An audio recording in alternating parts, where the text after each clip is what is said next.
Alors nous allons continuer dans le cadre de notre programme As-Sira An-Nabawiyya As-Sahiha, la biographie authentique du prophète Mohammed sallallahu alayhi wa sallam. Alors nous sommes arrêtés sur le début de la révélation. Donc ce que nous allons étudier aujourd'hui, ce que nous allons voir aujourd'hui, c'est le début de la révélation. Comment est-ce que le prophète Mohammed sallallahu alayhi wa sallam a eu la révélation? Tout d'abord, il faut rappeler et savoir que le prophète a eu la révélation. Bu'itha Rasulullah sallallahu alayhi wa sallam wa umruhu arba'una sana. Le prophète a été, c'est-à-dire on a donné au prophète la révélation, il avait quel âge? 40 ans. Comme ça a été rapporté dans le livre de Al-Bukhari et Muslim. Le prophète a eu la révélation à quel âge? À 40 ans. Alors, وَقَدْ شَذَّتْ رِوَايَةُ تُفِيدُ أَنَّ عُمْرَهُ 43. C'est-à-dire qu'il y a des versions qui sont venues chazes qui disent que quand le prophète a eu la révélation, il avait 43. Il avait 43 ans. Il avait 43 ans. Mais ça, c'est des versions qui sont da'if. Ça a été rapporté par les versions qui sont venues dire que non, le prophète Mohammed sallallahu alayhi wa sallam avait 43 ans ont été rapportées par Tabari, fi Tarikh, et l'imam Nawawi et le cheikh Ibn Hajar al-Asqalani dans leur livre, ils ont clairement expliqué cela en disant que ça, ce sont des versions shaz. C'est une version qui est shaz, dans le Sahih Muslim. L'imam Nawawi dans son livre Sharh Sahih Muslim au tome 15 à la page 103 et Ibn Hajar al-Fath al-Bari tome 7 à la page 230. Ils ont expliqué clairement que ça, c'est des versions shaz. Donc, ce qui est authentique, c'est-à-dire c'est da'if, c'est faible. Ce qui est authentique, c'est quoi? C'est que le prophète a eu la révélation à l'âge de 40 ans et non pas 43 ans. Alors, comment est-ce que le prophète avait la révélation? Comment est-ce que le prophète Mohammed sallallahu alayhi wa sallam, n'est-ce pas, il recevait la révélation? Alors, il y a plusieurs façons dont le prophète Mohammed sallallahu alayhi wa sallam recevait la révélation. Parmi lesquelles le rêve prémonitoire. Le rêve prémonitoire comme début de la révélation. C'est-à-dire que le prophète faisait des rêves et ces rêves-là faisaient quoi? Se réalisaient. Ces rêves-là se réalisaient. Parmi lesquels aussi, parmi les moyens par lesquels le prophète Mohammed sallallahu alayhi wa sallam recevait la révélation, c'est que l'ange inspira dans son cœur ou insuffla dans son cœur. C'est-à-dire que l'ange insuffle dans son cœur ou inspire dans son cœur. C'est pourquoi c'est venu dans le Mustadrak d'Al-Hakim et Abu Nu'aym, Anna Nabiyya sallallahu alayhi wa sallam qala, hadith authentique, en Abi Umam al-Bahili. Il nous dit quoi? Le prophète Mohammed sallallahu alayhi wa sallam nous dit que l'ange, le Saint-Esprit ou bien l'ange Jibril a insufflé dans son cœur qu'une âme ne mourra pas tant qu'elle n'aura pas acquis tout ce qu'Allah a destiné comme subsistance pour elle. Aucune âme ne mourra tant qu'elle n'aura pas acquis tout ce qu'Allah a destiné comme subsistance pour elle. Vous voyez un peu? Donc pour dire qu'aucune âme ne va quitter ce dunya tant qu'elle ne va pas avoir ce qu'Allah a destiné pour elle comme subsistance. Tout ce qu'Allah a destiné pour toi comme subsistance, tu l'auras avant de mourir. Et aussi, rappelez ici que le prophète a dit quoi? Nafasa fi ru'i. Ça, c'est deuxième façon dont le prophète Mohammed sallallahu alayhi wa sallam recevait la révélation. Parmi les moyens par lesquels le prophète Mohammed sallallahu alayhi wa sallam recevait la révélation, c'est que l'ange lui paraissait sous la forme humaine. L'ange lui paraissait sous la forme humaine. Vous connaissez tous le hadith de Jibril, le hadith de Sahih Muslim, où l'ange Jibril était venu sous la forme humaine, il lui avait demandé informe-moi sur l'islam, informe-moi sur la foi. Donc, ça c'est parmi les étapes aussi de la révélation, bien parmi les moyens par lesquels l'ange, n'est-ce pas, donnait la révélation au prophète Mohammed sallallahu alayhi wa sallam. Parmi les étapes aussi, Misl Salat Jaros, c'est-à-dire l'ange venait avec quoi? Quelque chose de semblable à des grelots, comme une sorte de cloche, percutant. Et ça venait de telle sorte que son front ruisselait de sueur, malgré l'intensité du froid, n'est-ce pas? Et sa monture, se voutrait si toutefois et à chaque fois, il faisait quoi? Il enfourchait. Vous voyez? Il enfourchait. Et la révélation, c'était c'est-à-dire la façon la plus difficile pour le prophète Mohammed sallallahu alayhi wa sallam. C'est-à-dire quand ça arrivait, n'est-ce pas? Quand ça venait comme une sorte de cloche ou de grelot, alors le prophète transpirait. Malgré qu'il faisait froid, il transpirait. Vous voyez un peu? Et c'est même arrivé, une fois, n'est-ce pas, sous cette forme, alors que sa cuisse, c'est-à-dire que la cuisse de Zayd ibn Thabit, n'est-ce pas, était sous celle du prophète. Jusqu'à ce qu'il explique que sa cuisse faillit d'ailleurs se casser sous le poids qui pesait sur elle. C'est-à-dire que la révélation était tellement lourde que la cuisse de Zayd ibn Thabit a failli se casser. Donc ça, c'est aussi les moyens par lesquels le prophète recevait la révélation. Parmi les moyens aussi, le prophète voyait l'ange dans sa forme réelle. Le prophète voyait l'ange dans sa forme réelle, comme c'est arrivé, n'est-ce pas? Quand on va voir le hadith de Jabir dans Sahih Muslim, c'est arrivé 2 fois, et cela est arrivé 2 fois. Le prophète a vu l'ange Jibril dans sa forme réelle, combien de fois? 2 fois. Il a vu combien de fois? 2 fois. Et aussi parmi les moyens par lesquels le prophète recevait la révélation, c'est que Allah a révélé au prophète directement. Quand il a fait le voyage nocturne, hein, Allah lui a révélé directement. Hein? Donc c'est-à-dire quand il a fait le voyage nocturne, lorsqu'il a fait le voyage, la nuit de l'ascension, lorsqu'il a fait le voyage nocturne, lorsque Allah lui a révélé les 5 prières, il lui a révélé ça comment? Directement. Vous voyez? Et il y a aussi une autre façon par laquelle le prophète recevait la révélation. C'est quoi? C'est lorsque il était quoi? Il était dans le sommeil. Lorsqu'il était dans le sommeil. Et ça a été rapporté, n'est-ce pas, dans le Sunan al-Tirmidhi, où le prophète Mohammed sallallahu alayhi wa sallam a dit Ra'aytu Rabbi, n'est-ce pas, fi ahsani sura. Ça, c'est un hadith rapporté par l'imam Tirmidhi, c'est un hadith authentique. Le prophète dit que j'ai vu mon Seigneur fi ahsani sura. Ou bien Atani Rabbi, mon Seigneur m'est venu, n'est-ce pas, dans le rêve. Et si on rappelle que le prophète Mohammed sallallahu alayhi wa sallam n'a pas vu Allah subhanahu wa ta'ala, hein, n'a pas vu Allah subhanahu wa ta'ala ici fi dunya. Le prophète n'a pas vu Allah. Hein, et quand on va rentrer dans le hadith de Isra wal Mi'raj, c'est-à-dire que lorsque le prophète Mohammed sallallahu alayhi wa sallam a fait le voyage nocturne, hein, l'ascension va expliquer cela, parce qu'il y a des gens qui disent oh non, le prophète a vu Allah, hein, il y a des compagnons qui ont dit que le prophète a vu Allah, etc. On va essayer de détailler tout cela. Est-ce que réellement le prophète a vu Allah? Parce qu'on lui a posé la question de Sahih Muslim, il a dit Nurun ana ara. Le prophète a dit quoi? Que c'est la lumière que j'ai vue. La lumière. Et comment peut-il voir Allah alors qu'on dit que le voile d'Allah est fait de lumière, que s'il enlève cela, les créatures vont se brûler. Vous voyez? Donc comment comprendre? Et comment on peut dire que le prophète a vu Allah subhanahu wa ta'ala? Donc le prophète n'a pas vu Allah, mais le prophète a vu Allah subhanahu wa ta'ala en rêve. Il y a une différence. Le prophète Mohammed sallallahu alayhi wa sallam a vu Allah subhanahu wa ta'ala en rêve, comme c'est cité dans ce hadith de Tirmidhi, un hadith authentique authentifié par le cheikh Mohammed Nasruddin et beaucoup d'autres savants, Ibn Taymiyyah. Vous voyez? Et ce qui a mené même Ibn Taymiyyah, rahimahullah, à dire qu'un homme peut voir Allah subhanahu wa ta'ala en rêve.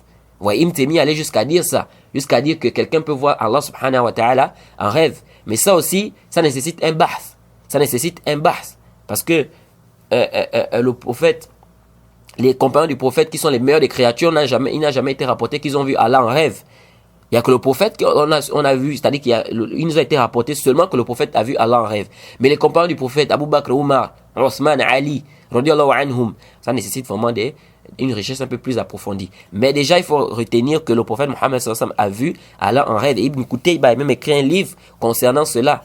Et rappelez aussi que il n'y a aucun hadith qui est venu nous expliquer comment est-ce que le prophète a vu Allah.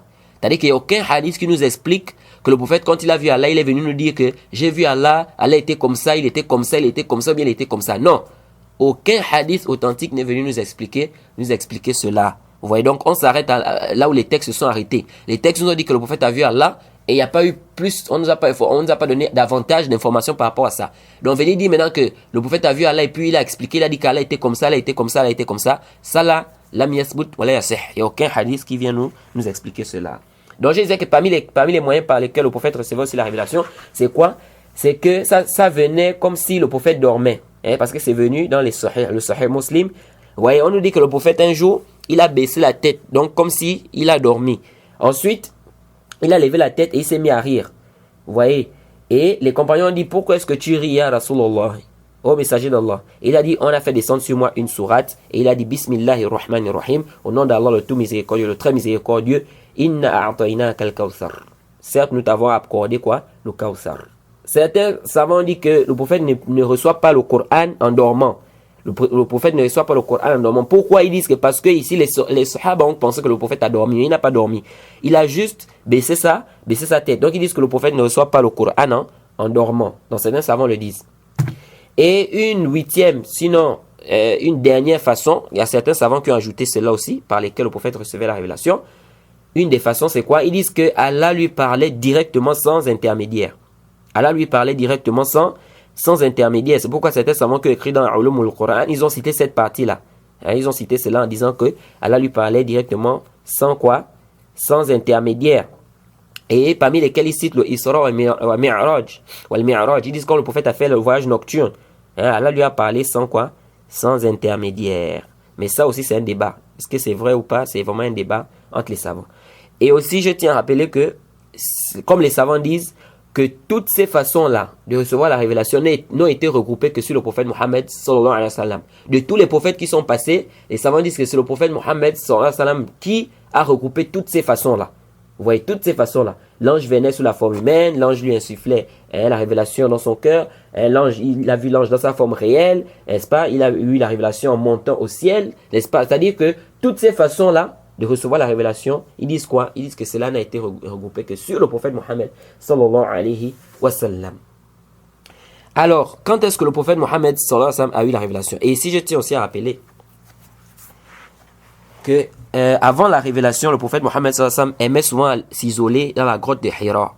Dans la grotte de Hira. Et c'est là-bas où le prophète a eu la révélation. Mais avant ça, à quel moment le prophète a eu la révélation? Alors, tout ce qui est déjà sûr, c'est que le prophète a eu la révélation un lundi. Comme c'est venu dans le Sahih Muslim, où le prophète a dit, quand on lui a posé la question sur le jeûne de lundi, de jeudi, sur le jeûne de lundi particulièrement, il a dit quoi? Le prophète a dit quoi? C'est le jour où je suis né et c'est le jour où j'ai reçu la révélation. Donc ça c'est un hadith dans le Sahih Muslim. Donc ça nous montre clairement que quoi? Le prophète a reçu la révélation un lundi. Maintenant, le mois. Quel est le mois? Le prophète a reçu la révélation à quel mois? Et là, il y a une divergence des savants. Certains savants estiment que le prophète a reçu la révélation le mois de Rabi' al-Awwal. Le mois de Rabi' al-Awwal. Et d'autres estiment que c'était au mois de Ramadan. D'autres disent que non, ce n'était pas Rabi' al-Awwal, mais c'était le mois de Ramadan. Et ceux qui disent que c'était le mois de Ramadan, leur dalil c'est quoi? Ils disent qu'Allah dit dans le Coran, Shahr Ramadan allazi unzila fihi al-Quran huda lin-nas. Ils disent qu'Allah dit dans le Coran, le mois de Ramadan, le mois dans lequel on a fait descendre le Coran comme guidé pour les gens. Comme guidé pour les gens. Ils disent qu'ici Allah dit Shahr Ramadan. Le mois du Ramadan, Shahr Ramadan, donc c'est le mois du Ramadan où le Coran était descendu. Donc ça veut dire que le prophète a reçu la révélation le mois du Ramadan. Vous voyez, ça c'est leur premier dalil. Mais beaucoup de savants ont débattu sur ce verset en disant non, ce n'est pas ça le sens. Ici, quand Allah a dit Shahr Ramadan, ça ne veut pas dire que le Coran est descendu pour la première fois sur le prophète le mois du Ramadan. Ils disent pourquoi?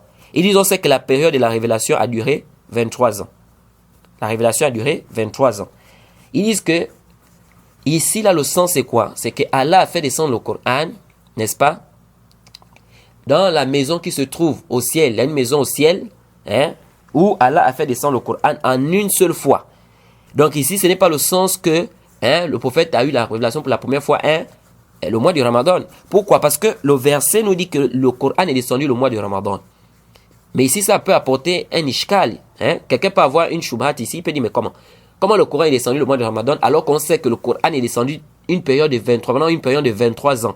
Donc ça veut dire quoi? Que le Coran descendait seulement pendant le mois de Ramadan? Non, c'est pas ça le sens. Vous voyez, quelqu'un peut avoir une ambiguïté ici. Il peut dire que, mais si on dit que le Coran est descendu le mois de Ramadan, et on sait aussi que la révélation, c'est-à-dire a eu lieu pendant 23 ans.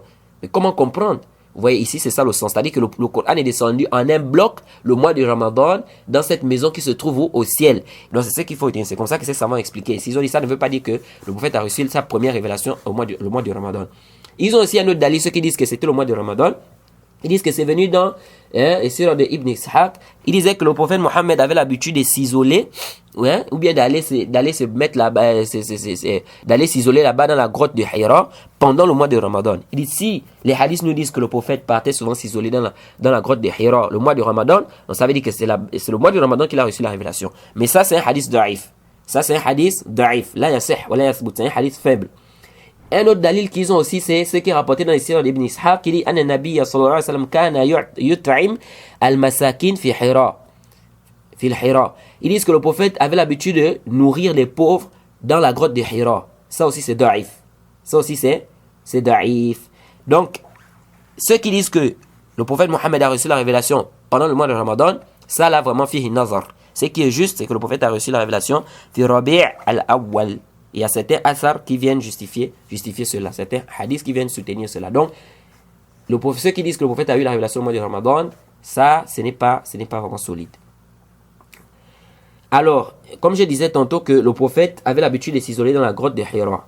Et nous ne connaissons pas aussi à quel moment le prophète a commencé à aimer cet isolement-là, dans la grotte de Hira. Il n'y a pas un dalil authentique qui vient nous spécifier à quel moment ça a commencé.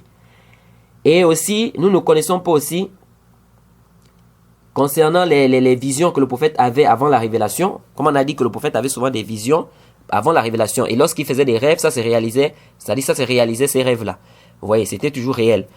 Alors, ces rêves-là, aucun hadith ne vient nous spécifier les sujets, ou bien dans quel sujet ces rêves-là il était question ici. C'est-à-dire que ces rêves-là nous parlaient de quoi? Il n'y a aucun hadith qui vient nous spécifier cela.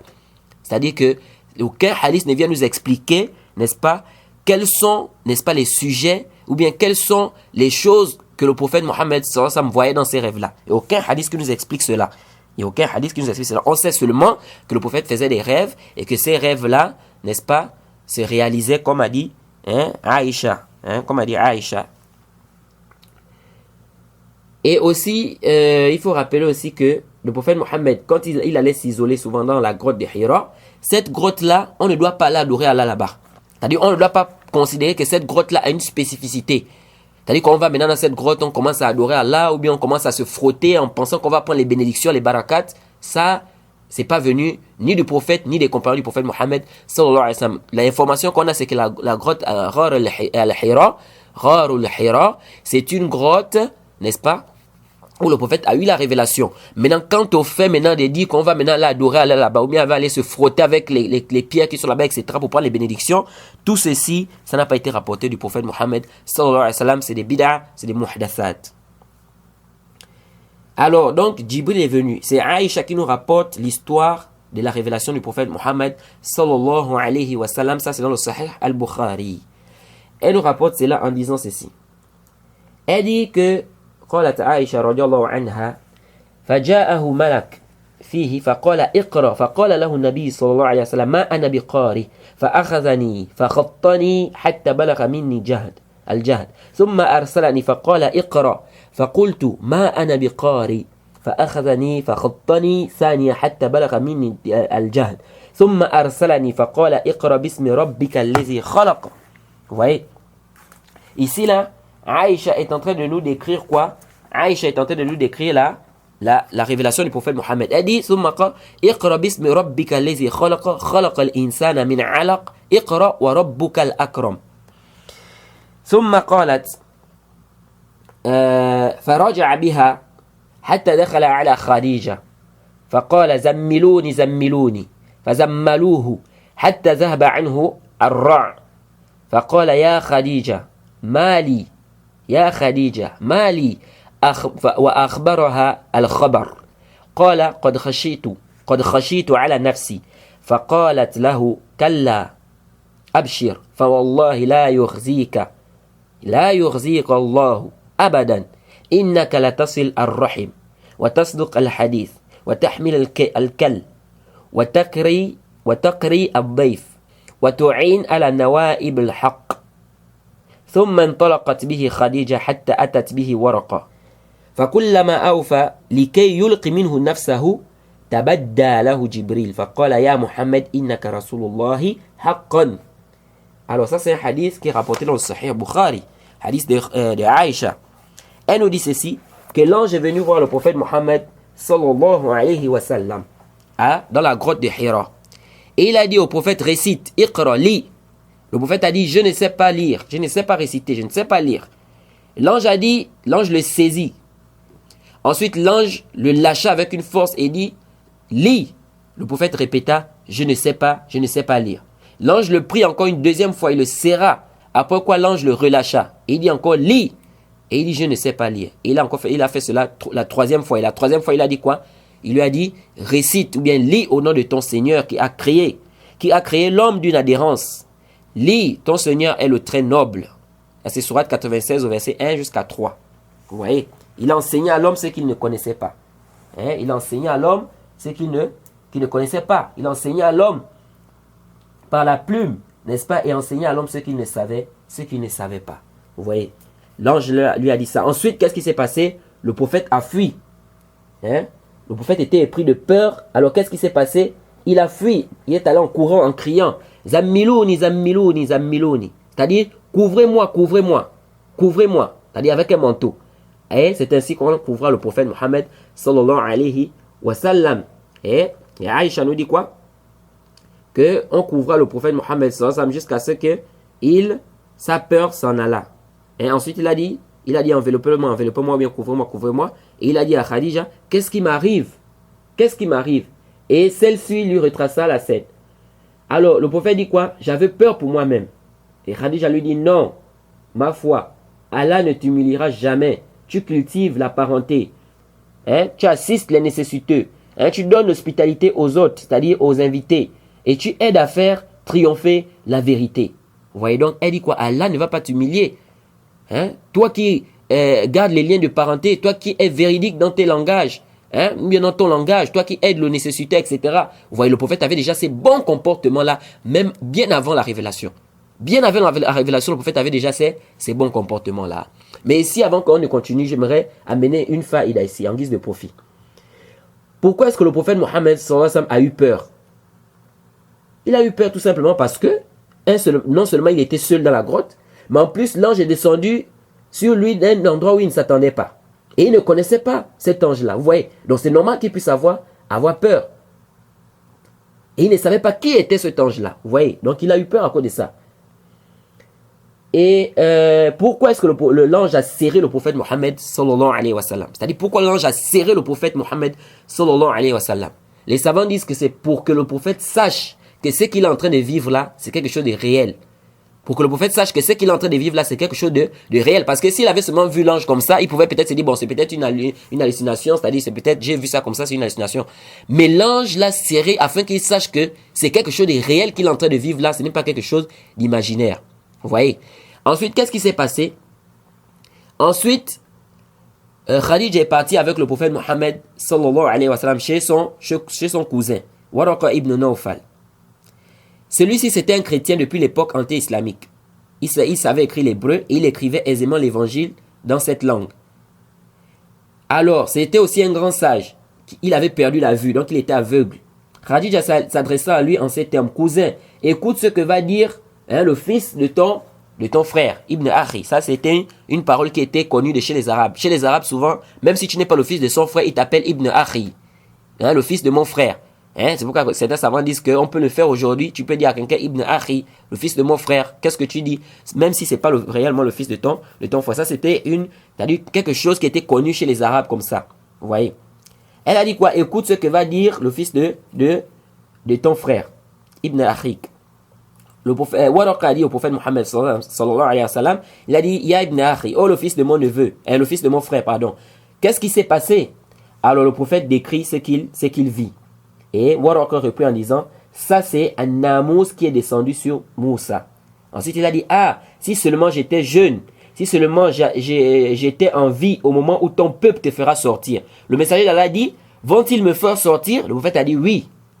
Aucun homme n'a jamais apporté quelque chose de semblable à ce que tu apportes sans s'exposer à l'inimitié et à l'adversité. Mais si ce jour-là me trouve en vie, je t'aiderai énergétiquement.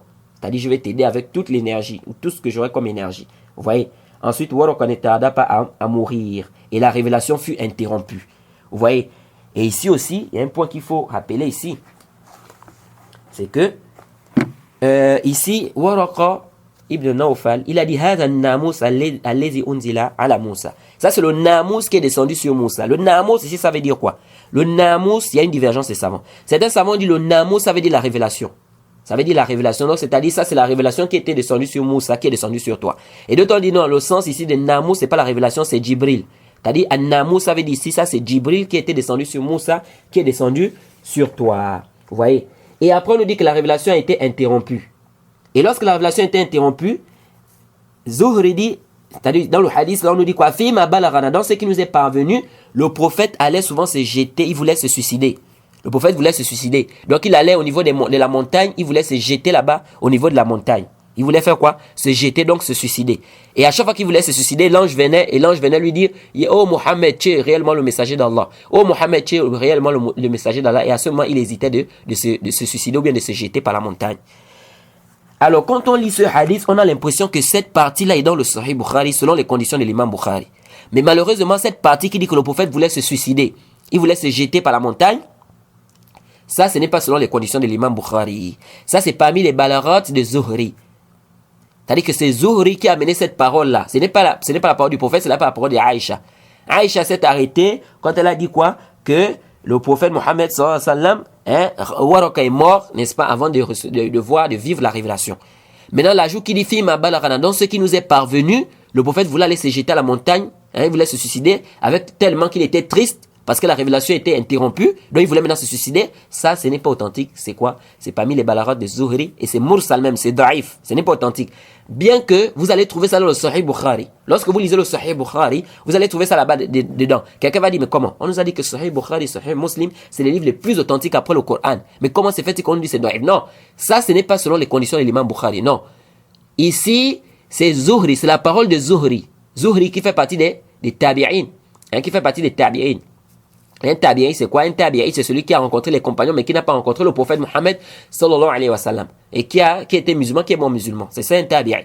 Alors, donc, Zuhri qui dit ça, Fima balarana, dans ce qui nous est parvenu. Non, c'est pas la parole d'Aïcha, c'est pas la parole du prophète. C'est Zuhri qui dit ça. Or, un tabi'i qui rapporte quelque chose du prophète, quelle est la sentence de ce hadith? Le hadith est daif. Parce qu'un tabi'i n'a pas entendu le prophète, et il n'a pas vu le prophète. Il n'a pas rencontré le prophète. Alors, il ne peut pas raconter une parole du prophète. S'il raconte quelque chose, il doit prendre ça d'un compagnon. Il doit prendre d'un compagnon, un tabi'i, il doit nous dire, tel compagnon m'a dit que le prophète a dit. Mais un tabi'i, il ne peut pas directement rapporter une histoire du prophète Mohammed sallallahu alayhi wa sallam sans l'intermédiaire d'un tabi'i. Si on voit un tabi'i qui rapporte directement la parole du prophète sans l'intermédiaire d'un compagnon, le hadith est daif. Et ici, Zuhri, qu'est-ce qu'il a dit? Il a dit, Fima balarana, dans ce qui nous est parvenu. Dans ce qui nous est parvenu là, par qui? Qui vous a donné cette information? Parce que Zuhri dit, dans ce qui nous est parvenu. Mais dans ce qui nous est parvenu là, c'est pas clair. Dans ce qui nous est parvenu, c'est qui vous a donné cette information? On doit savoir, on doit connaître qui a donné cette information là. Est-ce que c'est pas un menteur? Est-ce qu'il est digne de confiance? On doit connaître. Alors donc, comme on ne connaît pas qui a donné l'information, Fima balarani, dans ce qui nous est parvenu, comme Zuhri a dit, on ne connaît pas qui a donné cette information. Donc l'histoire reste daif, l'histoire reste faible. Donc ici, cette partie qui dit que le prophète voulait aller se suicider parce que la révélation avait été interrompue et tout ça, ça c'est daif, la yasih, wa la yasbout. Et aussi ici, je rappelle que il n'y a pas de hadith authentique qui vient nous dire à quel moment la révélation a été interrompue, pendant combien de temps. Il n'y a aucun hadith authentique qui vient nous dire le temps dans lequel, n'est-ce pas, la révélation a été interrompue. Mais on sait que la révélation a été interrompue pendant un moment. Pendant un temps. Donc, lorsque le prophète a eu la révélation dans la grotte de Hira, après ça, il y a eu une interruption de la révélation. Et cette interruption n'a pas duré vraiment longtemps, comme les savants disent. Mais, il n'y a pas un hadith authentique qui vient nous dire réellement le temps. Il vient dire que non, la révélation a été interrompue pendant un mois, ou bien pendant 2 mois, ou bien pendant 3 mois. Non, il n'y a aucun hadith authentique qui vient nous spécifier cela. Alors, une autre question se pose ici. C'est Waraqa ibn Nawfal, le cousin de Khadija là. Est-ce que c'est un compagnon ou c'est pas un compagnon du prophète? C'est-à-dire, est-ce que c'est un compagnon du prophète, oui ou non? Waraqa ibn Nawfal. Alors,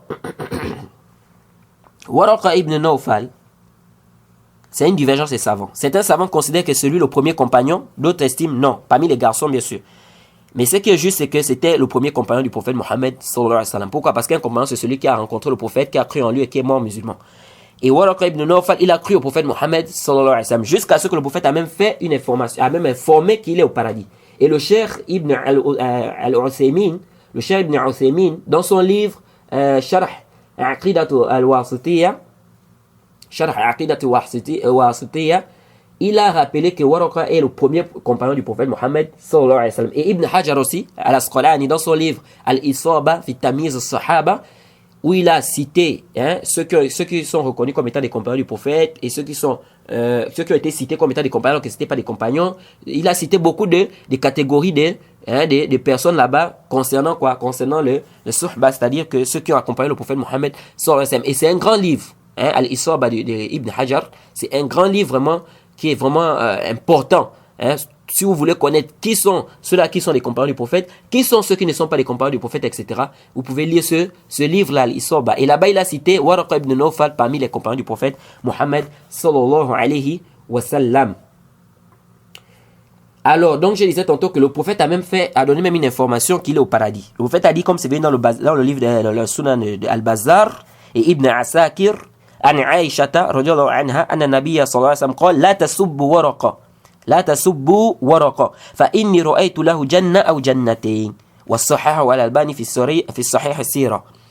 C'est-à-dire que le prophète a dit, le hadith de Aïcha, un hadith authentique qui a été authentifié par le cheikh Mohammed Nasruddin, rahimahullah, elle a dit n'insultez pas Waraqa ibn Nawfal, donc l'oncle le cousin de Khadija là.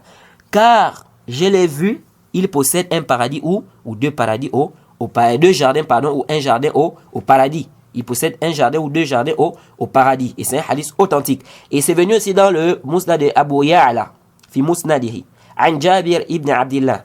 Anna Nabiy sallallahu alayhi wa sallam su'ila, ou bien su'ila Nabiy sallallahu alayhi wa sallam an Waraqa. On a posé la question au prophète sur Waraqa. Le prophète a dit quoi? Faqala Nabiy sallallahu alayhi wa sallam laqad ra'aytuhu wa alayhi sundus. Wa alayhi sundus. Le prophète nous dit quoi? Que on lui a posé la question sur Waraqa. Le prophète a dit je l'ai vu. Hein? Je l'ai vu, il est au milieu du paradis avec un vêtement blanc, n'est-ce pas? Et un vêtement de satin. Et un vêtement de satin. Le fait a dit qu'il a vu Waraqa au milieu du paradis. Ça, c'est un hadith authentique, authentifié par le cheikh Mohammed Nasruddin, rahimahullah. Donc, Waraqa, il est au paradis. Et Waraqa ibn Nawfal, c'est parmi les premiers compagnons du prophète Mohammed, sallallahu alayhi wa sallam. Et c'est également la vie du cheikh Al-Albani, rahimahullah. Vous voyez? Donc, pour dire que Waraqa a cru au prophète, parce qu'il a même dit, il a dit qu'au prophète, il a dit que si j'étais là, si Allah me donne une longue vie, n'est-ce pas, si je vis encore, lorsque ton peuple va te faire sortir, je vais te soutenir. Je vais te soutenir. Et il a dit que ça, ce que tu as eu là, c'est quoi? C'est le Namus qui est descendu sur Moussa, avec la divergence des savants. C'est la révélation qui est descendue sur toi, ou c'est Djibril qui est descendu sur toi. Donc, c'est qu'il a cru au prophète Mohammed, sallallahu alayhi wa sallam, dès l'instant que le prophèt, dès l'instant où le prophète Mohammed, sallallahu alayhi wa sallam, lui a donné quoi? L'information. Vous voyez? Donc, ça veut dire quoi? Ça veut dire qu'il était quoi? Il a cru. Donc, c'est un compagnon du prophète Mohammed, sallallahu alayhi wa sallam. C'est la vie qui est juste. Et les savants ont divergé. Il y a une divergence des savants. Quelle est la première sourate qui est descendue sur le prophète Mohammed sallallahu alayhi wa sallam? Certains savants disent que la première sourate qui est descendue sur le prophète, c'est la sourate Al-Fatiha. C'est la sourate Al-Fatiha. C'est la première sourate qui est descendue sur le prophète. Leur dalil, c'est quoi? Ils disent que Anna Nabiya sallallahu alayhi wa sallam qala Anna Jibril qala li Nabi ou qala lahu iqra bismillahi alhamdulillahi rabbil alamin. C'est-à-dire qu'ils disent quoi? Ils disent que quand Jibril est venu voir le prophète, il a dit au prophète, lis par le nom d'Allah, donc louange à Allah, Seigneur de l'univers. Donc quoi? La sourate Fatiha. Ils disent que c'est ce qui est venu authentique. Mais malheureusement, ça c'est un hadith da'if. C'est un hadith da'if. Même si beaucoup des gens des tafsirs, ils rapportent ça et ils disent même que c'est la parole de la majorité des savants.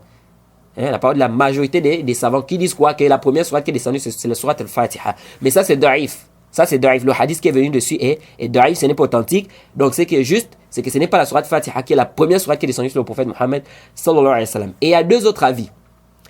Un autre avis, il y a d'autres qui disent que non, la première sourate qui est descendue, c'est quelle sourate? C'est sourate Ya ayyuhal muddathir. Ya ayyuhal muddathir. C'est-à-dire que c'est la sourate quoi? Muddathir. Vous voyez, ils disent quoi? Que c'est ça la première sourate qui est descendue sur le prophète Mohammed sallallahu alayhi wa sallam. C'est-à-dire que là où Allah dit, oh toi le revêtu d'un manteau. Ya ayyuhal muddathir. Donc, oh toi le revêtu d'un manteau jusqu'à là, il dit quoi? Là où Allah dit Ya ayyuhal muddathir kum fa'anzir wa rabbaka fakabbir wa thiyabaka fatahhir. Ils disent quoi? Ils disent que c'est ça la première sourate qui est descendue sur le prophète Muhammad sallallahu alayhi wa sallam. Et leur dalil c'est quoi? Ils ont un hadith qui est rapporté dans le Bukhari et Muslim. An Abu Salama. Ils disent qu'Abu Salama a posé la question à Jabir.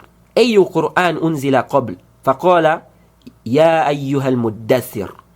فقلت له أما اقرأ فقال أحدثك بما حدثني نبي صلى الله عليه وسلم. Alors on dit que Abu Salama il a posé la question à Jabir. Il a dit à Jabir quelle est la première chose qui est descendue concernant le Coran. Et Jabir lui a dit Ya ayyuhal muddathir. Oh toi le revêtu d'un manteau. C'est la première sourate qui est descendue.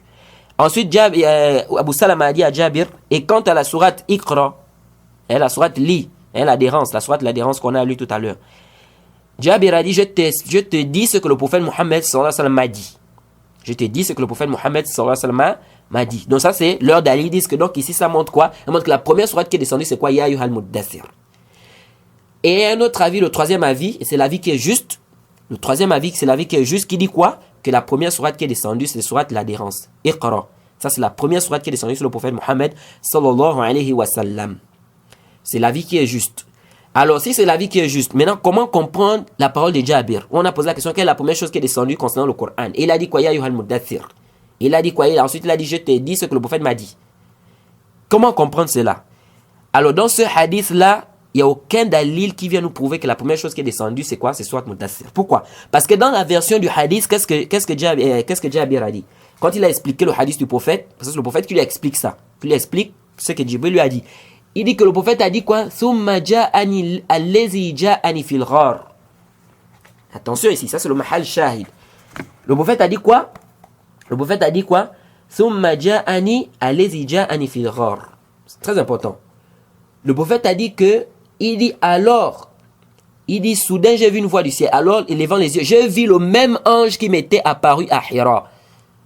J'ai vu quoi? Le même ange qui m'était apparu à Hira. Donc ça veut dire quoi? Ça veut dire que l'histoire, là où Allah a dit, là où le prophète, on a révélé au prophète, Ya yuhal mudaththir, c'est venu après que le prophète ait vu d'abord l'ange Jibril dans la grotte de Hira.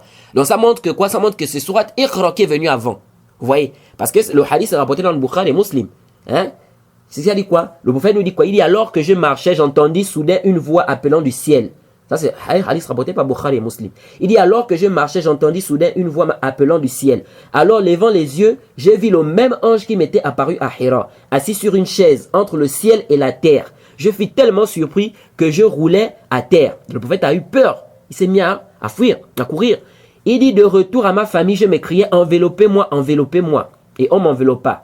Vous voyez? Et alors, Allah, le Très-Haut, fit descendre des versets. Il disait quoi? Ya ayyuhan muddaththir kum fa'anzir wa rabbaka fakabbir wa siyabaka fatahhir. Que le prophète Allah a révélé quoi cette sourate en disant oh toi le revêtu d'un manteau, lève-toi et avertis. Et vers ton Seigneur aspire.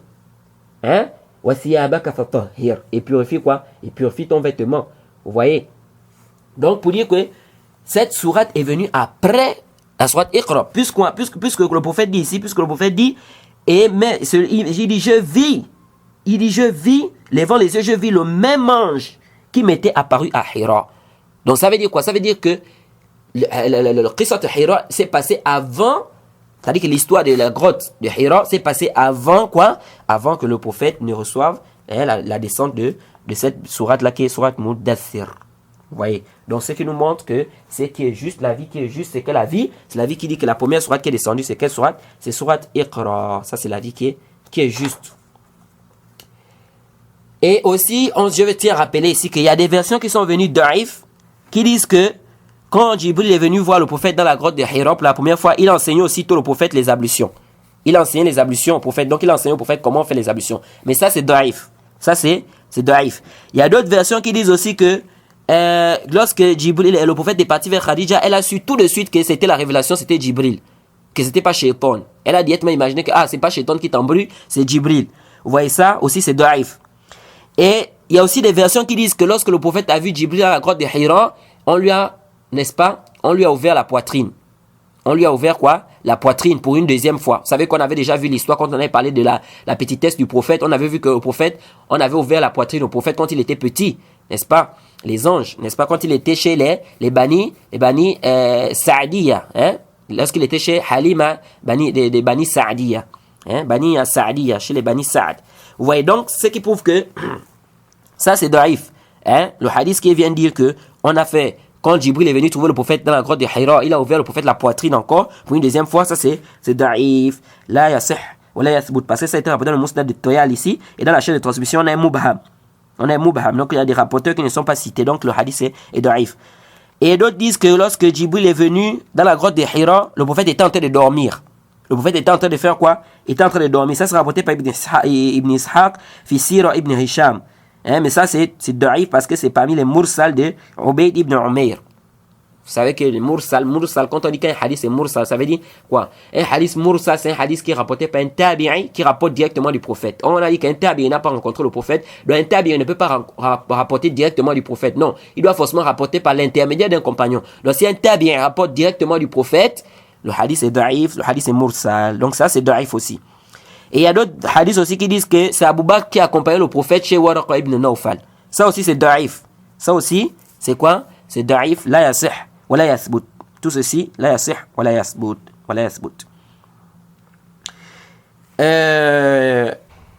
Donc ici, ça c'est ce qu'on peut retenir de manière globale concernant quoi? La révélation. Et je tiens à rappeler que la révélation a duré combien? 23 ans. La révélation du prophète a duré 23 ans. Il a fait 13 ans à la Mecque, il recevait la révélation, et 10 ans où? À Médine. 10 ans où? À Médine. Donc ce qui fait quoi? Ce qui fait 23 ans. Vous voyez? Et le prophète est mort à quel âge? Donc le prophète a eu la révélation à 40 ans. Et vous calculez, le prophète est mort à quel âge? À 63 ans. À 63 ans, le prophète est quoi? Le prophète est mort. Et on va voir ça également un peu plus devant lorsqu'on va arriver, lorsqu'on va parler de quoi? De la mort du prophète Mohammed sallallahu alayhi wa sallam. Alors le prophète Mohammed sallallahu alayhi wa sallam a commencé à faire la da'wa. Le prophète a commencé à faire sa da'wa lorsqu'il a compris et su qu'il a eu la révélation d'Allah subhanahu wa ta'ala et qu'il est le messager d'Allah. Il a commencé à faire sa da'wa. Mais dans les livres, on nous dit que le prophète a commencé à faire la da'wa en cachette pendant 3 ans. Ça a été rapporté dans les Sirah d'Ibn Ishaq que la da'wa du prophète était salasa sinin, c'est-à-dire 3 ans en cachette. Haza la yasih. Haza la yasih. Ça, ce n'est pas authentique. C'est vrai que le prophète a commencé sa da'wa. Mais venir dire que le prophète avait commencé la da'wa en cachette pendant 3 ans, ça c'est daif. Parce que Ibn Ishaq, lorsqu'il a rapporté ça sans isnad. Il a rapporté ça sans chaîne de transmission. Sans chaîne de transmission. La chaîne de transmission, comme vous connaissez tous, c'est quoi? C'est quand tu dis par exemple, حدثني فلان وحدثني فلان قال حدثني فلان حدثني فلان قال النبي صلى الله عليه وسلم. Ça c'est la chaîne de transmission.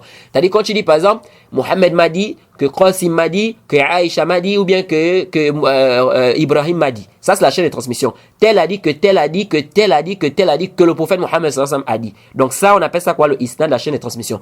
Ibn Ishaq il a rapporté l'histoire là sans chaîne de transmission. Or vous savez que on ne peut pas prendre un hadith sans isnad, sans chaîne de transmission. Il faut le isnad. C'est pourquoi Ibn Mubarak disait al-isnad min ad-din, falawla isnad la qala man sha ma sha.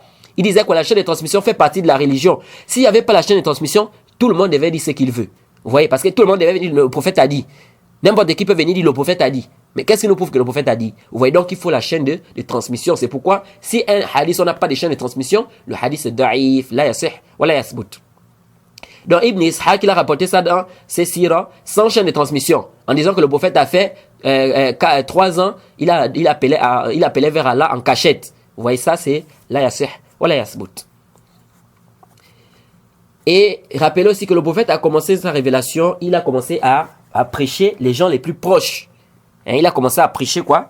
Les gens les plus proches. Vous voyez, et ça c'est ce qui est normal. C'est quoi? C'est que lorsque tu commences à faire la da'wa, tu dois commencer à d'abord à appeler les gens qui sont les plus proches. Tu ne vas pas aller appeler ceux qui sont loin de toi et tu laisses tu commences par ta famille. Ta famille, ensuite tes voisins, ensuite tes amis, etc. Ça, c'est ce qui est demandé. Ce qui est demandé quoi? À quoi? Aux gens. Vous voyez? Et il y a des gens comme ça qui viennent avec des shubhat, je profite à rappeler en guise de profit. Ils viennent avec un verset dans le Coran, ils disent qu'Allah dit dans le Coran que et avertit la mère des cités. Allah dit avertit la mère des cités, donc la Mecque. Alors ils viennent avec ce verset du Coran, ils disent que ce verset prouve que le prophète n'a pas été envoyé à l'humanité tout entière. Parce que vous savez que le prophète Mohammed sallallahu alayhi wa sallam, il a été envoyé à l'humanité tout entière. Le prophète a été envoyé à l'humanité tout entière et non pas seulement aux Arabes. Donc il a été envoyé donc aux Noirs, aux Chinois, aux Américains, aux Français, aux Gabonais, à toutes les races, c'est-à-dire toute l'humanité. Le prophète est envoyé pour eux. Vous voyez? Mais il y a des gens comme ça, ils viennent avec des shubhat, ils amènent des versets dans le Coran, des ambiguïtés comme ça, pour vouloir quoi égarer certains musulmans qui ne sont pas avertis, qui ne veulent pas aussi faire des efforts dans la religion. Alors, ils viennent comme ça, ils embrouillent les gens, ils amènent des versets dans le Coran, ils disent que Allah dit dans le Coran et avertit la mère des cités. Ils disent que mais voilà, ici votre Coran dit et avertit la mère des cités. Donc ça veut dire que la Mecque, donc ça veut dire que le prophète n'a pas été envoyé à l'humanité entière, il a été envoyé pour avertir la mère des cités qui est la Mecque. Comment comprendre? Comment enlever cette ambiguïté? Tout d'abord, il faut retenir, il faut savoir que Allah dit dans le Coran, Surat 21, Surat Anbiya, au verset 107. Surat Anbiya, c'est Surat 21, au verset 107. Allah dit quoi? Allah dit là-bas, au verset 107, Allah dit Wama arsalnaka illa rahmatan lil alamin. Wama arsalnaka illa rahmatan lil alamin. Allah dit et nous ne t'avons envoyé qu'en miséricorde pour l'univers. Écoutez ça. Et nous ne t'avons envoyé qu'en miséricorde pour l'univers. Donc Allah a envoyé le prophète Mohammed sallallahu alayhi wa sallam à l'humanité tout entière. Et dans un autre verset, Allah dit Surat 34. Surat 34 au verset 28. Surat 34 au verset 28. Donc Surat Saba. Surat Saba'i. Qu'est-ce que Allah subhanahu wa ta'ala dit? Wa ma arsalnaka illa kaffatan lin-nasi bashiran wa naziran walakinna akthara an-nasi la ya'lamun. Allah dit quoi? Et nous ne t'avons envoyé qu'en tant qu'annonciateur et avertisseur pour toute l'humanité. Mais la plupart des gens ne savent pas. Vous voyez? Ça veut dire que le prophète a été envoyé à l'humanité tout entière. Ça c'est clair. Mais le prophète, Allah dit quoi dans le Coran, dans la partie qui nous intéresse? Allah dit, mais la plupart des gens ne savent pas. Et ça c'est vrai, la plupart des gens ne savent pas. Donc tous ceux aujourd'hui, les non-musulmans, les chrétiens qui disent que le prophète n'a pas été envoyé à l'humanité tout entière, ou bien que le prophète n'est pas le messager d'Allah, nous ne pouvons que les classer dans la dernière partie du verset qui dit quoi? Et la plupart des gens ne savent pas. Vous voyez? Donc le Coran est clair pour dire que le prophète a été envoyé à l'humanité tout entière. Et le Coran ne se contredit pas, s'il vous plaît. Le Coran ne se contredit pas. C'est pourquoi Allah dit dans le Coran, afala yatadabbaruna al-Qur'an walau kana min 'indi ghayri Allahi lawajadu fihi ikhtilafan kaseera. Vous voyez? Allah dit quoi le Coran? Que n'ont-ils pas médité sur le Coran? Si cela provenait d'un autre qu'Allah, ils auraient certes trouvé maintes contradictions. Vous voyez? Ça veut dire que le Coran, il n'y a pas de contradiction dans le Coran. Si tu vois une contradiction dans le Coran, c'est que c'est ta tête qui a un problème. C'est-à-dire, Allah nous informe que le Coran ne se contredit pas. Et ça nous amène à comprendre quoi? Lorsqu'un livre déjà se contredit, c'est qu'il y a du faux et il y a du vrai qui s'est mélangé. Lorsque vous voyez une contradiction, quand on dit aujourd'hui que l'évangile et tout, il y a des contradictions, c'est parce qu'il y a du vrai et du faux qui s'est mélangé. Le Coran ne se contredit pas. Si tu vois un verset dans le Coran ou deux versets qui semblent se contredire, sache que le problème provient de ta propre tête. C'est toi qui n'as pas bien compris le verset ou c'est toi qui ne comprends pas. Le Coran ne se contredit pas. Si on t'explique, tu vas comprendre que donc il n'y a pas de contradiction. C'est pourquoi l'imam Ibn Khuzayma, il disait, et c'est un grand savant, il disait quoi? Il disait, Ituni bi hadithin, tazunnuna fihi ma ta'arud, hatta akshifa lakum hadha ta'arud. Il disait quoi? Il disait, apportez-moi même deux hadiths. Deux hadiths. Vous avez l'impression que ça semble se contredire. Il dit, je vais vous démontrer que ces deux hadiths-là ne se contredisent pas. Vous voyez, ça montre quoi? Ça montre le ilm de ce savant-là. Vous voyez, il y a beaucoup de savants, les livres qui ont été écrits tels que Mushkil al-Athar, de l'imam Tahawi, où il a regroupé des versets et des hadiths qui semblent se contredire. Vous voyez, tous les versets et les hadiths qui semblent se contredire. Si vous voulez comprendre ça, allez-y acheter ce livre-là. C'est un livre quoi, très bénéfique et c'est un livre très important. Vous voyez. Donc pour dire quoi? Que le Coran et les hadiths ne se contredisent pas. Alors lorsque le prophète Mohammed, lorsqu'Allah dit dans le Coran au prophète, avertit la mer des cités, donc la Mecque, ça ne veut pas dire que le prophète a été envoyé seulement à la Mecque. Non. On a déjà lu des versets ici qui prouvent que le prophète a été envoyé à la Mecque entière. Mais ça veut plutôt dire quoi? Commence par la mer des cités. Commence par la Mecque. Et c'est normal. Puisque tu ne peux pas dire que tu as été envoyé à l'humanité entière, tu vas venir commencer. Tu dis non, le prophète quitte l'Arabie Saoudite. Il dit bon, je vais commencer à aller faire la prêche en France. Ou je vais commencer à aller faire la prêche au Congo. Mais comment? Mais toute ta famille, tu laisses d'abord toute ta famille là-bas qui sont en Arabie Saoudite, à la Mecque, là où toi tu es, tu laisses tout ce monde-là. Et tu ne leur prêches pas, tu laisses tout ce monde-là pour venir d'abord dire que tu vas venir prêcher au Congo et bien aux États-Unis. Non, ça c'est pas, c'est-à-dire c'est même pas ma'akoul, c'est-à-dire c'est pas raisonnable. Ici donc le sens c'est quoi? C'est que commence par la Mecque. Commence par la Mecque. Mais ça ne veut pas dire qu'il a seulement été envoyé à la Mecque. Non. Et c'est pourquoi. Et ce qui prouve même que c'est faux, puisque le prophète s'est déplacé. Il est allé aussi faire le prêche à Médine. Le prophète a fait la hijra, il a fait les J, il est allé prêcher. Même l'histoire reconnaît cela. Le prophète a quitté quoi? La Mecque, comme beaucoup disent là. Beaucoup de gens qui sont mal intentionnés, le jour où Mahomet s'est enfui de la Mecque. Ils disent le jour où Mahomet s'est enfui de la Mecque. Regardez un peu ce genre de paroles-là. Les gens qui ont la haine pour l'islam, la haine pour le prophète Mohammed sallallahu alayhi wa sallam. Et on va expliquer tout ça quand on va arriver à la hijra. Vous voyez, le prophète a quitté la Mecque pour aller prêcher. Il est allé à Médine et il a prêché là-bas. Alors si vous voulez dire que le verset là, Allah dit il avertit la mer des cités qui est la Mecque. Mais pourquoi le prophète est parti à Médine? Pourquoi le prophète est parti prêcher où? À Médine. Non, ça montre que votre compréhension est barre, votre compréhension est fausse. Ce n'est pas ça le sens. Vous voyez? Donc ça c'est cette choubhat là que les gens amènent comme ça. Et les gens qui ne sont pas avertis, n'est-ce pas, les musulmans qui ne sont pas avertis commencent à douter, disent oh, comment ça? On dit que c'est vrai ce qu'il a entendu. Non, c'est pas vrai. Vous voyez, c'est pas vrai. C'est pourquoi on doit apprendre, n'est-ce pas, l'histoire de notre prophète Mohammed sallallahu alayhi wa sallam pour être à même de défendre lorsque quelqu'un va venir nous parler du prophète ou lorsque quelqu'un va venir parler en mal de notre prophète Mohammed sallallahu alayhi wa sallam. On doit défendre le prophète. Vous voyez, et cela ne peut être juste ou bien cela ne peut être fait que par quoi? Par le ilm, par la connaissance, en apprenant.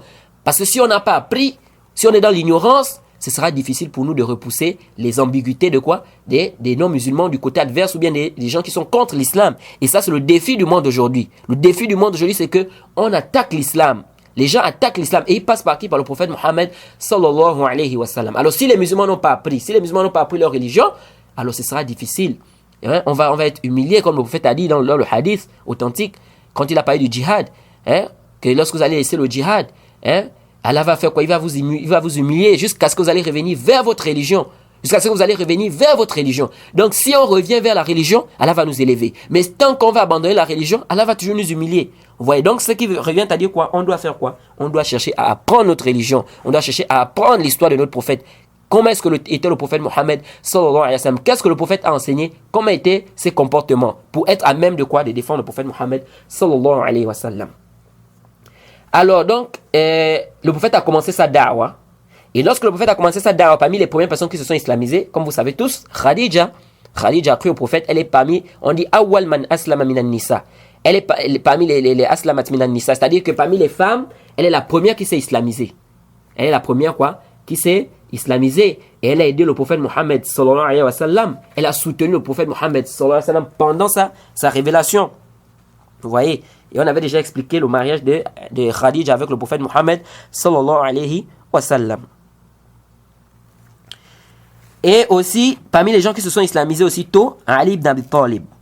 Ali ibn Abi Talib, qui est quoi? Le neveu du prophète Mohammed sallallahu alayhi wa sallam. Et aussi, parmi les gens qui se sont islamisés, comme a dit Hafiz ibn Hajar, bon, Omar aussi s'est islamisé, parmi les gens qui se sont islamisés un peu aussi, parmi les gens qui se sont islamisés tôt, Omar ibn al-Khattab aussi. Et aussi, il faut rappeler aussi un point ici qui est très important. Ce que je voulais rappeler ici par rapport à Ali ibn Abi Talib, il y a des hadiths qui sont venus d'Aïf, qui expliquent, qui nous donnent la date exacte à laquelle Ali ibn Abi Talib s'est islamisé. Mais ça, là, on sait seulement qu'il s'est islamisé, il avait à peu près 10 ans. Mais la date exacte, ça, c'est pas authentique. Il y a des versions qui disent même que quand il s'est islamisé, il était le premier à faire la prière parmi les compagnons et tout, etc. Ça aussi, c'est des trucs d'Aïf. Les mérites de Ali ibn Abi Talib sont nombreux dans la sunna, on n'a pas besoin de ces trucs d'Aïf. Parmi les gens qui se sont islamisés aussitôt, Abu Bakr Siddiq. Abu Bakr Siddiq, que vous connaissez tous, qui est le meilleur de cette communauté après le prophète Mohammed sallallahu alayhi wa sallam. C'est pourquoi beaucoup de compagnons disaient quoi? Que le prophète Mohammed lui-même il a dit dans un hadith authentique, il disait quoi? Inna Allah ba'athani ilaykum faqultum kazabt wa qala Abu Bakr sadaqa. C'est un hadith authentique rapporté par l'imam Bukhari et dans les sires également. On dit que le prophète a dit quoi? Qu'Allah m'a envoyé vers vous. Et vous avez dit que tu as menti. Et Abu Bakr m'a dit quoi? Que tu es véridique. Vous voyez? Et il m'a soutenu avec ses moyens, avec son corps. Et avec quoi? Avec ses moyens. Il est la première personne. Islam. Inna awwal nas Islam. Vous voyez? Donc pour dire que ici, Abu Bakr Siddiq, c'est parmi les gens qui se sont islamisés très très tôt. Et on l'a appelé Siddiq, pourquoi? Parce que il a dit au prophète que ce que le prophète a dit c'était vrai. Vous voyez, dès qu'il a entendu le prophète, aussitôt il a cru au prophète Mohammed sallallahu alayhi wa sallam, sans pour autant hésiter. Or, il y a beaucoup parmi les compagnons qui hésitaient d'abord avant de s'islamiser. Or, Abu Bakr Siddiq, dès qu'il a entendu le prophète, il a nettement su que ce que le prophète a dit c'est vrai et il s'est islamisé. Et beaucoup de gens se sont islamisés à travers Abu Bakr Siddiq. Beaucoup de gens se sont islamisés à travers Abu Bakr Siddiq. Parmi eux, je crois 6 personnes parmi les gens les gens que le prophète a annoncé le paradis. Beaucoup de gens se sont islamisés à travers Abu Bakr Siddiq. C'est pourquoi on dit que, regardez un peu toutes ces personnes qui se sont islamisées à travers Abu Bakr Siddiq. Combien de fois Abu Bakr Siddiq a des récompenses? Si quelqu'un s'islamise de par toi, et tu as la cause pour laquelle il s'islamise, tu as beaucoup de récompenses. Le bien qu'il va faire dans l'islam, tu as ça. Le prophète Mohammed sallallahu alayhi wa sallam disait quoi? Man da'a ila huda kana lahu min al-ajr mislu ujuri man tabi'ahu la yanqus min ujurihim shay'a. Va dire celui qui va appeler les gens vers un chemin droit, il aura les mêmes récompenses que ceux qui vont emprunter ce chemin-là sans que cela ne diminue pour eux. Ça veut dire que tu montres quelqu'un la voie droite, donc l'islam, tu lui expliques l'islam, il s'islamise par ta cause, alors tout ce qu'il va faire comme bien, tu as les récompenses de ça, sans que cela ne diminue de ses récompenses. Alors il y a d'autres versions de Zuhri qui disent quoi? Qui disent que la première personne qui s'est islamisée c'est Zayd ibn Harith. C'est Zayd ibn Harith. Mais ça là, fihi nazar. Ça là vraiment c'est pas solide. C'est pas quoi? C'est pas solide. Parmi les gens qui se sont aussi islamisés, nous avons qui? Sa'd ibn Abi Waqqas. Sa'd ibn Abi Waqqas qui s'est islamisé aussi très tôt aussi. Et Il y a même une histoire, il y a même un verset du Coran qui est descendu, parlant de lui. Pourquoi? Parce que sa maman avait juré, et comme je dis toujours aux gens, que ce n'est pas aujourd'hui. Les gens qui s'islamisent aujourd'hui et les parents les persécutent, c'est pas quelque chose de nouveau. Ça existait depuis au temps du prophète. Il y avait des gens que les parents persécutaient, des enfants que les parents persécutaient parce qu'ils se sont islamisés. Donc ça existe depuis. Donc venez dire à quelqu'un parce qu'il s'est islamisé, parce qu'il y a des gens aujourd'hui comme ça. Ils font des graves erreurs. Une personne s'islamise, comme ses parents sont en train de le persécuter, ils disent à la personne que bon, comme tes parents te persécutent, il faut laisser l'islam là. Quand tu auras les moyens, quand tu vas vivre toi-même et tout, tu vas t'islamiser. Ça c'est une grave erreur. Ah bah, il ne faut jamais dire ça à quelqu'un. Au temps du prophète, ça s'est passé. On n'a jamais vu le prophète dire à un compagnon que bon, comme tes parents te persécutent, il faut abandonner l'islam. Et puis quand tu auras les moyens, quand tu auras la force, tu t'islamises. Non, abadan. Pas d'obéissance à la créature dans la désobéissance au créateur, comme le prophète Mohammed sallallahu alayhi wa sallam a dit dans le hadith d'Ibn Majah, un hadith authentique. Il n'y a pas d'obéissance à la créature dans la désobéissance au créateur. Tu ne peux pas abandonner l'islam parce que tu veux obéir à tes parents. Abadan. Abadan. Aqal shay, c'est-à-dire la petite chose qu'on peut dire à cette personne, la moindre chose qu'on peut dire à cette personne, c'est quoi? C'est pratique ton islam en cachette. Pratique ton islam en cachette puisque tes parents te persécutent. Mais quand au fait de dire à la personne qui abandonne l'islam parce que les parents te persécutent, abadan. Ça, faut jamais dire ça à quelqu'un qui s'islamise. Vous allez être la responsable, vous allez être la cause d'un malheur. Comment vous pouvez dire à une personne d'abandonner l'islam parce que ses parents sont en train de le persécuter? Abadan, faut jamais le faire. Donc je disais tantôt qu'il y a une histoire qui est descendue pour lui, dans le Coran. Pourquoi? Parce que sa maman disait quoi? Sa maman avait dit que et on va voir ça quand on va parler des persécutions, des Quraysh, comment les Quraysh persécutaient les gens. Ça, on m'avait dit que non, ta religion te dit de respecter les parents. Alors moi, j'ai décidé de ne plus manger et de ne plus boire. Vous voyez, elle dit, je ne veux plus te parler, et je ne veux pas manger, je ne veux pas boire jusqu'à ce que tu abandonnes quoi, cette religion-là. Parce que ta religion te demande de respecter les parents. Vous voyez, et c'est comme ça qu'elle a fait. C'est-à-dire que sa maman, de Saad ibn Abi Waqqas, elle dit, je ne veux plus manger, je ne veux plus te parler, je ne veux pas boire, jusqu'à ce que tu abandonnes la religion là. Ta mère te dit des choses comme ça. Et elle est restée comme ça 3 jours. Elle est restée comme ça 3 jours jusqu'à ce qu'elle souffrait. Et un des frères de Saad ibn Abi Waqqas, il est venu, il a parlé à la maman, il a donné à la maman à boire. Il est venu voir Saad. Il a dit que regarde ce que tu es en train de faire à maman, il faut lui obéir. Vous voyez? Et il a dit quoi? Il a dit il ne peut pas le faire. Pourquoi? Parce qu'il n'y a pas d'obéissance à la créature dans la désobéissance au Créateur. Tu ne peux pas. On nous demande d'obéir aux parents. Oui, on obéit aux parents dans tout ce qui est licite, dans tout ce qu'Allah ne nous a pas interdit. Mais si le parent t'incite à faire ce qui désobéit à Allah, ici l'obéissance en Allah prévaut sur l'obéissance aux parents. Que Allah dit dans le Coran que nous avons un choix à l'homme de faire quoi? D'être bien envers ses parents. Mais si ces parents-là te demandent de désobéir à Allah, faut pas accepter. Faut pas accepter. وَسَاحِبْهُمَا فِي الدُّنْيَا مَعْرُوفًا. Et Allah dit quoi? Et soit avec eux dans le dunya, le mammon, de la meilleure façon. Donc l'islam nous incite à être bien envers les parents, à respecter les parents, à bien s'occuper des parents. Mais quand on fait maintenant de désobéir à Allah pour obéir aux parents, non, ici on dit non, l'islam met quoi? L'islam met le frein. Vous voyez, donc ce compagnon n'a pas laissé l'islam parce que sa maman a dit que non, je ne mange pas. Parce que sa maman a dit je ne veux pas boire, je ne veux pas manger, non. Vous voyez? Et ça a même été rapporté dans certaines versions où on nous dit qu'il a même dit à sa maman que même si tu le fais, même si il fallait que tu meurs, après on te ressuscite. Tu refais encore la même chose. Tu meurs, après on te fait ressusciter, tu refais encore la même chose. Je ne veux pas abandonner quoi? Je ne veux pas abandonner l'islam. Vous voyez? Donc l'islam passe avant tout. Ton âme d'abord, tu dois sauver ton âme des flammes de l'enfer. Vous voyez? Donc il ne faut pas venir, non, Allah m'a demandé d'obéir aux parents, donc ici je dois obéir. Non, l'obéissance aux parents est limitée. C'est limité à quoi? À ce qui est licite, ce qui est halal. Si le parent te demande de faire ce qui est interdit dans la législation, ici tu n'as pas le droit d'obéir. Et ici aussi avec une manière. Avec quoi? Avec une manière. Parmi les gens qui se sont aussi islamisés, c'est qui? Othman ibn Affan. Othman ibn Affan. Mais on rapporte dans les sires que Othman a dit que, il a dit je suis la 4e personne qui s'est islamisée. Mais ça c'est la yasih wa la yasbut. C'est rapporté dans le Musannaf d'Ibn Abi Shayba bin Tariq ibn Lahiya.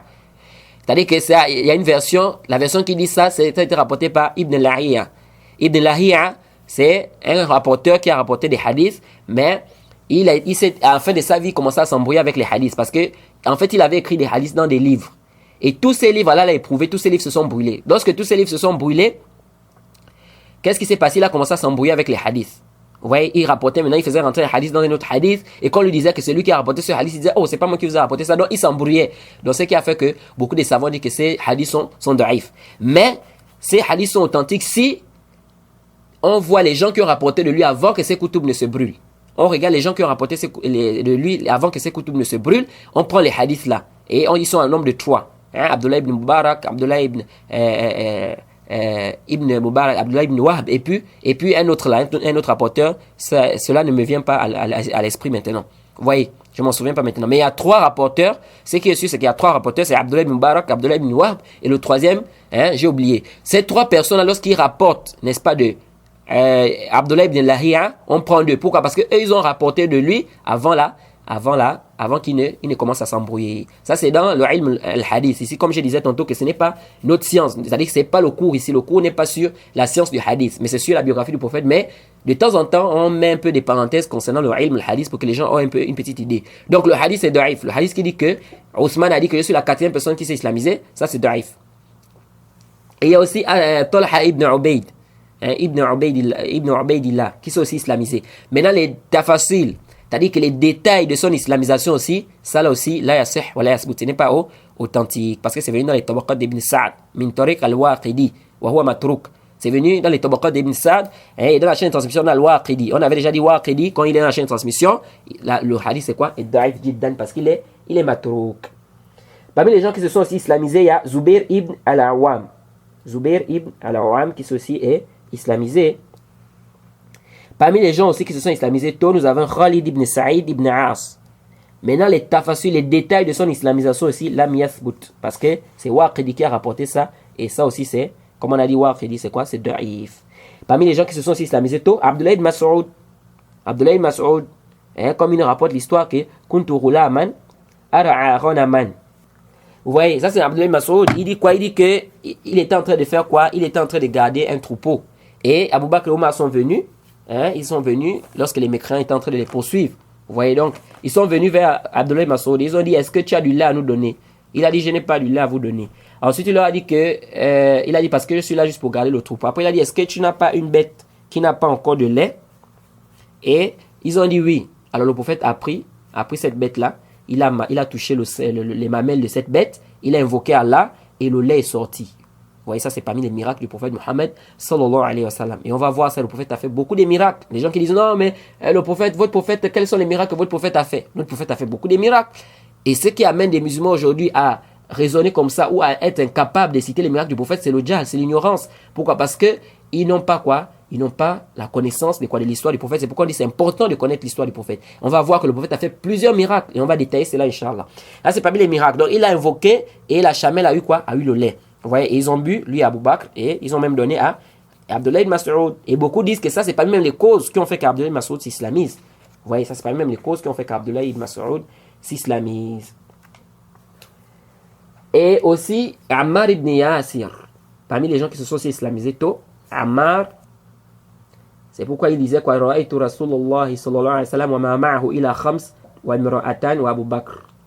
Vous voyez, il disait quoi? Que j'ai vu le prophète Mohammed avec 4 personnes et 2 femmes et Abu Bakr. Vous voyez, qui se sont islamisés. Et Ibn Mas'ud disait quoi? Awwal man azhar islam sab'a.